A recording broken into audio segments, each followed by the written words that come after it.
Парламент мәжілісі және мәслихаттар депутаттарының кезектен тыс сайлауында ақтөбеліктер де белсенділік танытты.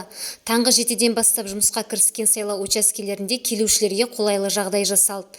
Тұрақты мекенжайларына сәйкес қабылдау шараларын жүргізді. Қаладағы Алақай қуыршақ театрының ішінде орналасқан нөмірі 36 сайлау учаскесі де өз жұмысын уақытында бастады. Келушілерге көтеріңкі көңіл-күй сыйлау үшін сыртта музыка ойнап тұрды. Алғаш келгендерге сыйлық үлестірді. Учаскеге дауыс беруге келген жастың бірі Айжан Аманжолова. Мен осы 36-шы сайлау учаскесі бірінші рет келіп тұрмын, жасым 19-да. Барлық жастарға осы сайлауға қатысуға ниет білдіремін. Әркім өзі таңдауын жасауға құқылы деп ойлаймын. Аталған сайлау учаскесінде бақылаушылар да өз жұмысын атқарды. Дауыс беру уақыты басталғаннан бері келушілерді қадағалап отырған бақылаушы Айнұр Марин ешқандай заң бұзушылықтың болмағанын айтты. Ақтөбе ферроқорытпа зауытының инженер-технологы боламын.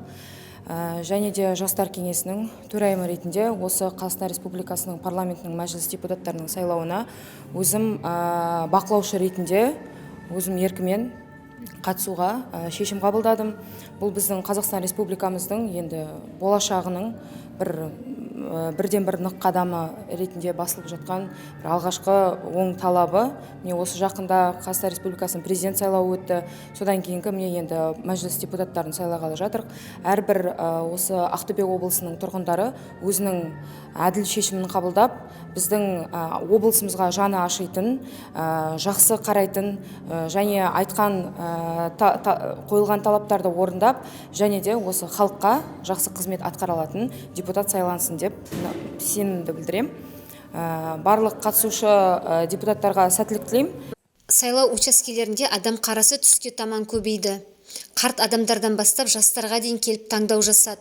Қаладағы нөмірі 77 сайлау учаскесіне Бекболат Батыров отбасымен келіпті.